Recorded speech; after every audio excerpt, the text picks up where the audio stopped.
Welcome back to Everything But the Lesson Plan, the podcast where we're going beyond the curriculum into what truly makes teaching so impactful. I am your host, Franchesca Thompson, and today we're shining a spotlight on the educator's voice, a segment where real teachers share their stories from the classroom.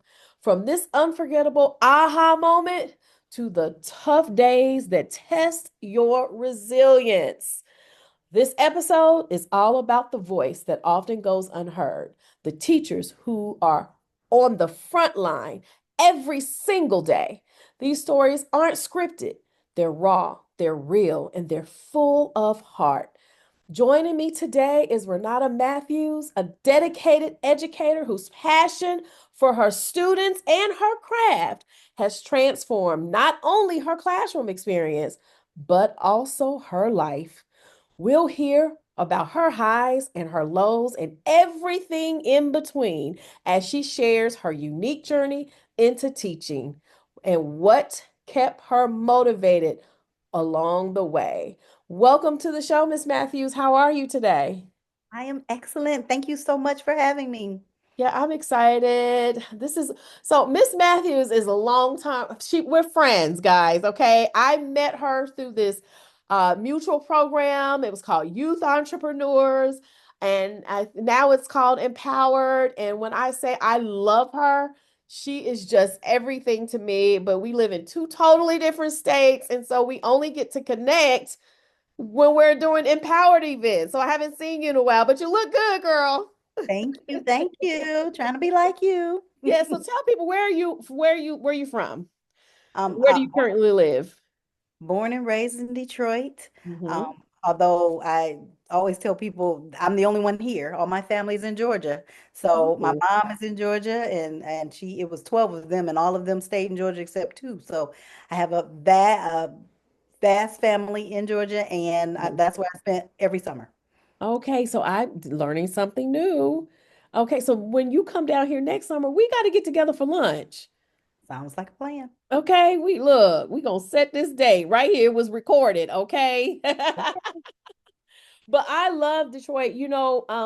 We came up there, the group that we're in, we did a tour of Detroit. And I have always, I don't know if you know this, but I have always been like amazed about Detroit and their story. And so before that tour took place, I was literally obsessed with Detroit. I used it in my classroom because of the things that were going on with the car industry and things that were closing down and how I think even one of the school districts closed down as well, and people were just leaving. But then I love the beautiful story about how you guys rebuilt and it became like this entrepreneurship hub. And we got to come there to see that. And girl, I was so excited. That was one of my little bucket list items. I had to go and see Detroit, and I was able to do that. So glad you did because we are truly turning things around. This is a one of the stories that get left out sometimes when people, Yes. people are always talking about Detroit. I mean, they've talked about it negatively so long that now that things are changing, people are like, really? What are you Yes. doing out there? We have the number one river walk right now. Hmm. You're still building it and it is beautiful. So if you ever get a chance to come back, please visit it. Oh, I'm coming back. Okay. Okay. So tell me more about so your experiences as a teacher and kind of like the subject that you teach or maybe where you started and where you are now. Okay, I've taught all business classes, Okay. business law, management support, just marketing, entrepreneurship, all of the business classes. When I started in 2005, I started with a program um, from through Eastern Michigan University, which is known for its education program, and it is a phenomenal university for teachers. And I ended up doing my student teaching at Southeastern High School, and that teacher, she actually retired, and I took her spot. So Oh. I stay at the school that I did my student teaching at. We had about 8 business teachers in that department. One of them, Miss Faith Jazzy, was like everything to me. She and I shared a room that first year, and just being able to watch her watch her how she was just confident and Hmm. poised and calm. Her class was always calm. I was like, how is she doing that? Yeah. I probably cried at least once a week for the whole first year. Yeah. I did not, I was pretty unsure. I was like, Lord, am I really, this what I'm supposed to be You doing? doing? Uh-huh. Yeah, I was confused. The students were different. They Yeah. were different from the type of student that I was. Hmm. They weren't naturally curious. I had to like pull it out of them, had to Yep. convince them that this is something worth learning and that it is something that you will be able to use in your future life. Yeah. Um, it was always a chore. And I was like, this is not at all what I thought it was going to be. So I came in that first year thinking I was going to save all the children. And Uh-huh. then by the end of the year, I felt like, well, if I impacted one, I guess that's just Yep. going to have to be good enough. Yep. And I love that you said that because I think a lot of people get into the industry having that same mindset. We're going to save everybody. And then we realize we got to just be able to get through managing our classroom. Okay. It brings us down to that level.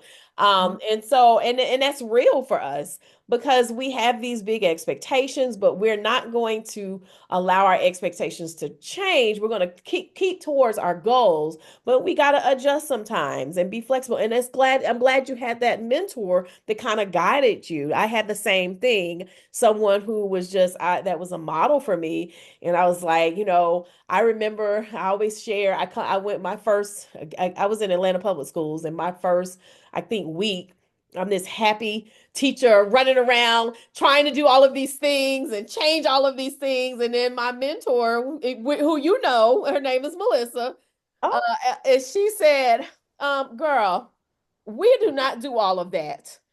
And I went home and I told my husband, I said, it's this girl I work with that I know I'm not going to like because she is already trying to tell me what to do. So, and we have been best friends ever since. Okay. She had to check me and tell me to sit my little happy butt down and stop running around here trying to change the whole school because I do not have that much power. Okay. they bring the balance. They bring the Yes. balance. I needed that same thing. I needed someone to kind of help me because I was in the beginning, I was, looking at all these seasoned teachers, and I was just like, I just want to be like you when I grow up. I just want to Uh-huh. be like you when I grow up. Yep. Um, but it took me a while to, just pray about it and figure out my groove and learn how to just be me and Yeah. just figure out how I can serve one child at a time, and That's then it right. actually it rippled onto the rest of the students. So, I've built a program now that is it's pretty amazing. I usually have maybe about 60 kids trying to interview to get in my class, and I only have 24 seats. Well, tell us So about this class. What is this? it's because I'm the lead business teacher, so I do all things business. So I run the DECA program, I run the entrepreneurship program. We're still doing Market Day. Oh, nice. This will be our 8th year with the youth entrepreneurs, and we're getting ready for the next one coming up on April 30th. I am a Chick-fil-A facilitator. And Wow. so with all those things that I have going on, the young people are interested, and they're trying to, become a part of something that they realize is life-changing. Yeah. And how big is your school?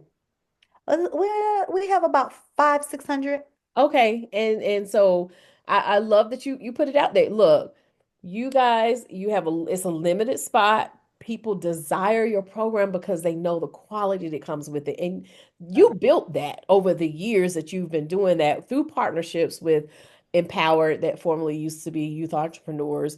And when Miss Matthews is talking about Market Day, and for those who don't know what that is, it is a beautiful program where we partner with um, Empowered, which is the organization that helps our students fund kind of like their business or their their idea that they want to launch in the schools. And so when I used to do it, we always did food service businesses. So we would have the kids, we would give them a loan, and they were having to pay us their loan back. But any money they kept that they made after the loan was their profit, and they kept that profit. And Right. so they were able to sell different things. And them kids love market day. They do. They do. Love it. They do. And even I think throughout these 7 years, I've only had about three young people who have taken a loss. However, they Mhm. don't see it as a loss. They see it as a lesson. That's And so right. some of them have been able to go to college and take those lessons, flip it around, and be able to continue their programs and have money in their pocket all college long, all during their college career because they have learned how to really make an impact by solving problems for other people for Mhm. profit. And that's the beauty of CTE, career technical education, business classes, business programs, or any type of career-based program that's at your local high school or middle school. It gives the students a time to explore so they can figure out what they want to do and what they do not want to do before they go to college and have to make those decisions and mistakes paying for it. So in high school, that's a great opportunity for them to explore. And even when I was doing the class, I had some kids at the end of the day that was like, "Oh, okay, I think I'm gonna try to do maybe some marketing. I definitely don't want to own my own business." But it was just, and I was like, not all businesses are like this, but it is going to be a challenge. You got to work for your money. It's not, That's you right. don't get to sit down. It's not like what you see on social media with these influencers. It is not easy. Okay. I tell So, them all the time, you'll work harder for yourself than you yes, ever work for anyone else. that's So, right. no, And look, it's we not know for the that. faint-hearted. It's not for the faint-hearted, not at all. All right. So, when you, so tell me a little bit more about your mentor.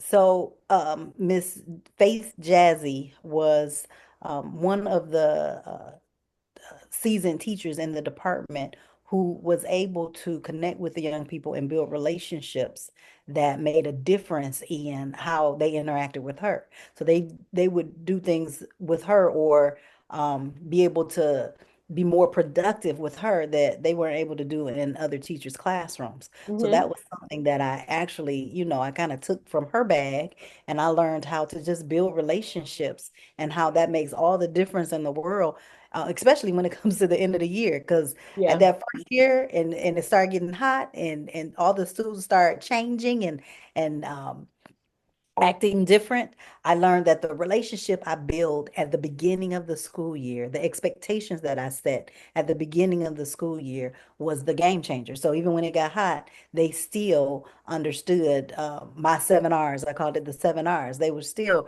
respectful, resilient, reliable. They understood what it meant to be reflective and resourceful. And Mhm. we were able to, get through the year without me worrying about what it's going to look like in April anymore. Yeah. Yeah. And so, would you say it's very important for a new teacher to have a mentor? Oh, definitely, definitely. And not just at the beginning. I've had my mentors throughout Yeah. my teaching. I started in Detroit Public Schools. I am now in the charter school system. So just throughout my career, I've able to tap in and see different things that different teachers are doing. In fact, when I came to Atlanta and I met this teacher named Franchesca Ah. Thompson, I was blown away by all the things that she was doing in her classroom. So I took some tools, Oh. her tool belt, and I brought that on home to Detroit, and I was able to make my program even better. Um, Oh. and it was you and about seven other teachers that I visited that when I came down to with Eugene and Keenan and just a few other teachers, they were just wonderful. Jackie, just everybody helped me out so much and gave me willingly just here. Nobody's like hoarding, like, no, you can't have my information. They freely share information. They freely Mhm. um listen to you when I'm crying. It was like, okay, this is let me hear you out and let's Yeah. find some solutions. And I'm glad you said that because we have a lot of people that listen, and some people who are listening may be mentors. And so you hear what she said. Don't hold back, right? If you find yourself in a position where you are mentoring a teacher, give that teacher your all, please, because we need more people in this industry than out of the industry. Okay, so we need to make sure that we are feeding these new teachers, especially because they really need us. And for my new teachers, be open. Don't come in the mindset. I know some of our new teachers are coming right in from college, fresh out of a college into the classroom, and I've learned all of these things, so I know it all. No, the real experience is when you're in the classroom. Okay. And that's when you really are learning. Okay. To make to that theory to practice is what we call that. So Lord, I hear you for yes. that. Yeah. So what are you doing now? A lot of teachers, we're just entrepreneurial. We're always creating, we're always making. That's how I ended up with this podcast. So what are you doing now? So I have expanded my reach, and Yes. and not only am I doing what I do in my school, I have students who have said, "Hey, can you help out my sister, my brother, my cousin?" And I've actually started to step outside of my school building, and Mhm. my reach is now throughout the whole district because now I do after school programs with three of our elementary schools. Oh, I And love it. then I also have contracts with some nonprofit organizations through my business strategic youth networking community. For short, we call it SYNC. And it's where I get to really teach these young people how, number one, to be encouraged, to encourage themselves Yeah. so that they can encourage others, to equip themselves so that they can equip others, and then to expose themselves to all those pros and cons, highs and lows, goods and bads, Yep. those that will make a difference in how you make decisions and move forward in your life. So that is what I do 24/7. I feel like that's all. I'm always educating, I'm always teaching. And I started that probably because like you said, people just have a negative viewpoint of teaching our youth. And whenever I tell people I teach and I teach high school, they be like, oh my goodness, I'll pray for you. And they I gasp and they're like, know. the world. And I would say, well, what do you think of them? Especially, when we refer to our Black youth, they had all these negative adjectives. And Mhm. that's when I said, okay, so I need to build a networking community around these young people so that I can help them brand, or in some cases, rebrand themselves so Yes. that their brand is not something negative, so that it's something Right. positive. So the goal is to help them to kind of change that, turn that around so that they can be business professionals and seen Mhm. in that way because they are so brilliant. Yeah. They're just not polished in some cases, but they have the ideas. They have some of them have the work ethic that, is second to none. Others have the ability to um, just create things that I couldn't have created at their age. I wasn't thinking the way they are, but when you come up in a time when you don't have everything you need, you learn to improvise. So these young people come up with things that solve problems in a lot of ways that I never even thought about. So I, Yeah. I always want to make sure I hone in on that and help them see the value in that. Mhm. Some think I don't sing, I don't dance, I don't have any talent, but they have so much talent. And I just want them to see it and then others to see it as well. So we can change that narrative. I love it. You know what? I'm hoping so in the show notes we're going to put information about your business so people can get connected to you and be able to support you if you need any support in that area. But I love what you're doing. Much success on the future of Sync, right? Yes, definitely. Yes, I love the name. Okay. It's so funny. I've been working with since I started, my granddaughter was about 6, and she's been working with me since that time. Now she's Oh, 12. So Oh, so in some of my contracts, I take her right with me. And for the littler ones, the Coach Myra there, and she's able to teach them all the things that we've been doing. She's been running her own vendor stand for the last couple of years at Juneteenth. love it. Years ago, we jumped on a train and went over to Chicago, and she did a youth pitch competition. She was the youngest one. She was 10, and the oldest person was 18, and she won that just because she's been around it. And Hmm. so that exposure means everything. It does. That exposure, Exposure is key. it is key, even for me. My school actually was trying to get a partnership with Ford at one point in time, and the CEO Jim Hackett came through, and they just said, "Tell them what you're doing in your classroom, Renate." And Wow. came in and I told him what I was doing, and he said, "Can I send you to Stanford University for Ooh, the D school training?" And he sent me to Stanford.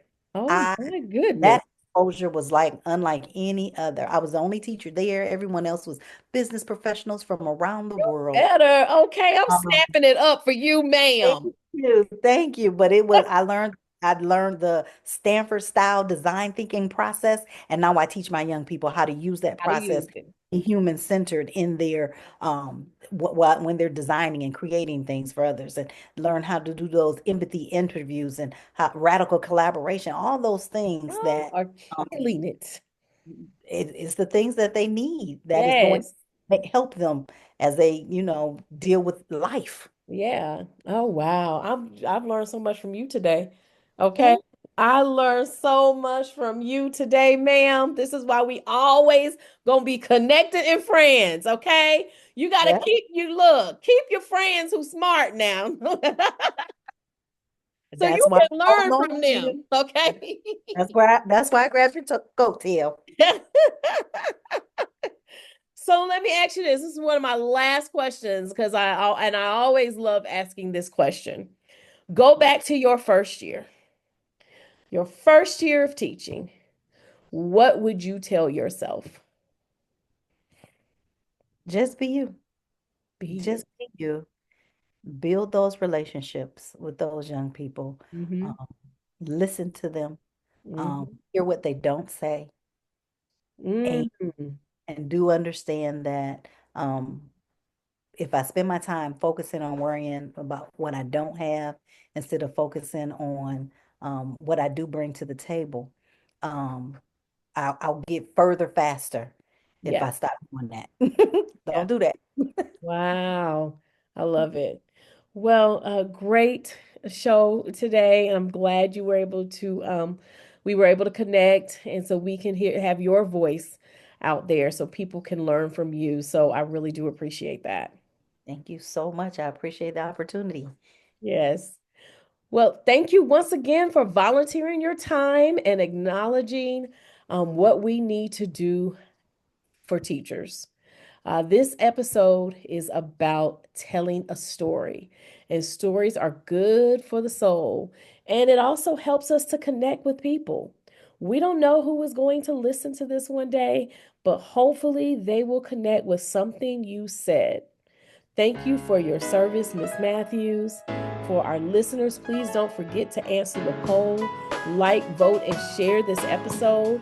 And we are now on YouTube, so you can hear it there as well. Educators, please keep on thriving.